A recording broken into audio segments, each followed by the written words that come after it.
আৰু মানে কেনেকৈ গাঁত খান্দি পুতি লৈ যায় অনুভৱটো কেনেকুৱা ৰ'দত ঘূৰি অনুভৱ আৰু এডালৰ ভিতৰত ইণ্টাৰেষ্টিং বস্তু এটা এইটো ছাগলী এটা শুই আছে এইটো ইয়াৰ পৰা ইয়ালৈকে এইটো আছে 26 ইঞ্চি অলপ ডাঙৰ পাই নহয় আকৌ এইটো দাঁতটো কিমান আছে বাৰু আমাৰ কামেই এনেকুৱা আৰু ফুৰিছোঁ পথাৰৰ মাজে মাজে আৰু এতিয়া আমাৰ টেকনিকেলি কামখিনি দেখাম কিছুমান চাই থাকক ইফালে এইডাল পাইপডাল কিন্তু বহুত ডাঙৰ হয় এটা মানুহ ধুনীয়াকৈ সোমাই যাব পাৰে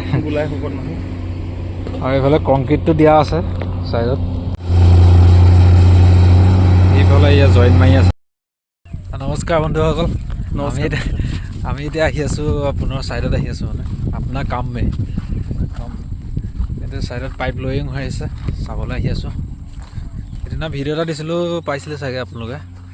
তাতে আমি কৈছিলোঁ কি কাম কৰি আছোঁ আজি দেখাম পাইপডাল কেনেকৈ জইন কৰে আৰু মানে কেনেকৈ গাঁত খান্দি পুতি লৈ যায় চাই থাকক বহুত ৰ'দ দি আছে ৰ'দতে ঘূৰি ফুৰিছোঁ পথাৰৰ মাজে মাজে আৰু মোৰ লগত আছে আমাৰ ভৈৰৱ প্ৰাণ বৰা বাকী ৰ'দত ঘূৰি তোমাৰ অনুভৱটো কেনেকুৱা ৰ'দত ঘূৰি অনুভৱ বঢ়িয়া ফাটাফাটি অনুভৱ ধুনীয়া ৰ'দ পৰি আছে আৰু ৰ'দৰ মাজে মাজে আমি গৈ আছোঁ আমাৰ কামেই এনেকুৱা আৰু এইফালে আছে এইবিলাক চব বড়ো ধান চবফালে বড়ো ধানেই আছে এইফালে আছে আগতো আছে আৰু গাইজ এইফালে এয়া পূৰা খান্দি আছে জেচিবিয়ে এইটো জেচিবি নকয় এক্সকাভেটৰ এক্সক্লেভেটৰ নে এক্সকেভেটৰ আচলতে এক্সক্লেভেটৰ বুলি কয় আমি এইখনক আমি কওঁ ফকলেণ্ড বুলি কওঁ বা কেতিয়াবা আমি বেকো বুলি জেচিবি নহয় ফকলেণ্ড ইয়াত আমাৰ লেবাৰ পাৰ্টিৰ পৰা খানা খাই আছে এইফালে এইবিলাক আছে চব বড়ো ধান ইফালে বড়ো ধান ইফালে বড়ো ধান মানে এইটো জেগাত পানী হয় একচুৱেলি সেইটো কাৰণে শালি ধান কৰিব নাই তেওঁলোকে বড়ো ধান কৰে আৰু এতিয়া আমাৰ টেকনিকেলি কামখিনি দেখাম কিছুমান চাই থাকক আৰু যিসকলে নাজানে তেওঁলোকৰ কাৰণে কৈছোঁ এইটো এটা পাইপলাইন প্ৰজেক্ট NRLৰ উৰিষ্যাৰ পাৰাদ্বীপৰ পৰা নুমলীগড় মানে NRLলৈকে এটা ক্ৰুড অইল পাইপলাইন প্ৰজেক্ট মানে তাত খাৰুৱা তেল অনা হ'ব আৰু এই গাড়ীখনে পাইপডাল নি আছে বেলেগ এডাল পাইপৰ লগত জইন দিবৰ কাৰণে জেনেৰেলি পাইপডাল এনেকুৱা নহয় বাৰু খোলা হৈ থাকে ইয়াতে কংক্ৰিট দিয়া আছে কাৰণে বেছি ভাৰী হৈছে ৱেইট হৈছে তিনিখন গাড়ী ব্যৱহাৰ কৰা হৈছে আৰু এইখিনিতে যে দেখিছে দীঘলীয়া গাঁতটো এই গাঁতটোতে নি পেলাই পাইপডাল ইডাল পাইপৰ লগত জইন কৰিব ইফালে এইডাল পাইপডাল কিন্তু বহুত ডাঙৰ হয় এটা মানুহ ধুনীয়াকৈ সোমাই যাব পাৰে আৰু এইফালে কংক্ৰিটটো দিয়া আছে ছাইডত এইটো কাৰণে দিয়া আছে পানী জেগাত মানে এইটো যাতে পাইপডাল উপঙি আহিব নোৱাৰে কোনো কাৰণত সেইটো কাৰণে কংক্ৰিটটো দি থোৱা থাকে ইয়াত যেতিয়া ক্ৰুড অইলটো যাব ভাইব্ৰেশ্যনৰ সৃষ্টি হয় ভাইব্ৰেশ্যনৰ ফলত পাইপটো উঠি অহাৰ চান্স আছে তো কংক্ৰিটটো থাকিলে মানে হয় কি তোমাৰ এই পাইপটো ওপৰত থাকিব নোৱাৰে গতিকে মানে তোমাৰ এনেকুৱা যিবিলাক পানী জলাশয় মানে পানী হোৱা জেগাবিলাকত এই কংক্ৰিট পাইপটো আমি দিয়া হয় গম পালে কথাটো টেকনিকেল কথা আমি টেকনিকেলৰ ইমান লাইনৰ মানুহ নহয় বাৰু আমি জাষ্ট এনেই চাব লাগে কামটো আৰু এইফালে এইবোৰ গছবোৰ এইখন গাড়ীয়ে গছবোৰ একদম উঘালি পেলাই দিয়ে এফালে উঘালি পেলোৱা নিচিনাই ইমান ডাঙৰ গছ উঘালি দিয়ে কম জোৰ নহয় এইখনত এডাল পাইপ 12 মিটাৰ দীঘল আৰু এইটো ইয়াৰ পৰা ইয়ালৈকে এইটো আছে 26 ইঞ্চি অলপ ডাঙৰ পাইপ নহয় আকৌ এইটো দাঁতটো কিমান আছে বাৰু এইটো 4 mm আছে 4 mmতকৈ বেছি আছে আৰু ইয়াতে মামৰে যাতে খাব নাই ইয়াতে প্লাষ্টিকৰ এটা কটিং দিয়া আছে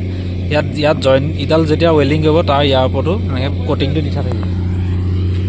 গৰম দিনত বৰফ পৰিছে এয়া চাওক গাইজ এইবোৰ দেখিছে আপোনালোকে দেখা পাইছে নিশ্চয় এয়া গৰম দিনতে আমাৰ বৰফ পৰিছে এইটো মহা ৰ'দ পূৰা ৰ'দৰ মাজতে এয়া বৰফ পৰিছে আৰু এইটো লাইন হৈছে পাইপলাইনটো এইফালে উৰিষ্যাৰ পৰা আহি আছে আৰু এইফালে নুমলীগড় গৈছে আমি এতিয়া বৰ্তমান আছোঁ গোলাঘাট ডিষ্ট্ৰিক্টত এইয়া এতিয়া খুদাই কৰি আছে পূৰা আৰু ইফালে ৱেল্ডিং কৰি আছে পাইপডাল এইফালে এয়া জইন মাৰি আছে মানে তালৈকে যাবলৈ অকণমান দিগদাৰ হয় ৰাস্তা নাই তেনেকৈ তাতে ৱেল্ডিং কৰি আছে ৱেল্ডিং কৰাৰ পিছত কটিং মাৰিব কটিং মৰাৰ পিছত এনেকৈ আকৌ পুতি দিব বেক ফিলিং কৰি দিব তো এইখিনিয়ে কাম আমি জাষ্ট চাব লাগে আৰু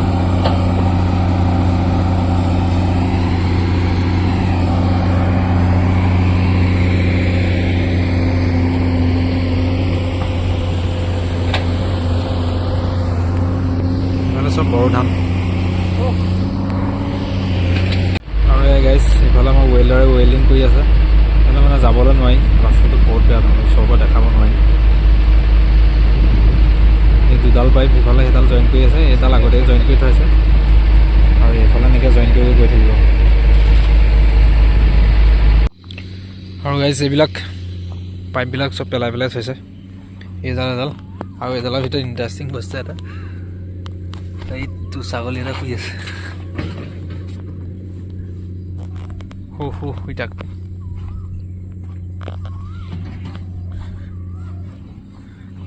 এইটো গোটেইটো খান্দি পেলাই এইবিলাক চব পুতি পুতি লৈ যাব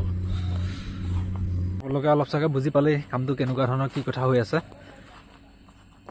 আহিলোঁ কাম চাম চাই মেলি এতিয়া আমি যাব লাগে ৰুমলৈ বাকী ভিডিঅ'টো যদি ইমানলৈকে চাই আছিলে চেনেলটো ছাবস্ক্ৰাইব কৰিব আৰু ভাল লাগিলে শ্বেয়াৰ কৰিব কিছুমান কথা জনাবলৈ চেষ্টা কৰিলোঁ মানে কিছুমানে ভাবি থাকে ইমান ডাঙৰ ডাঙৰ পাইপবিলাক ক'লৈ গৈ আছে কি কথা তাকে অকণমান জনাবলৈ চেষ্টা কৰিলোঁ নে কি কোৱা বন্ধু যদি ভাল লাগিলে সকলোৱে জানিলে বুলি ভাবিছোঁ আজিলৈ ইমানতে আৰু গতিকে যদি ভিডিঅ'টো ভাল পাইছে লাইক কৰিব শ্বেয়াৰ কৰিব আৰু এটা ভেলুৱেবল কমেণ্ট দিব ছাবস্ক্ৰাইব কৰি বেল আইকনটো টিপি দিব ধন্যবাদ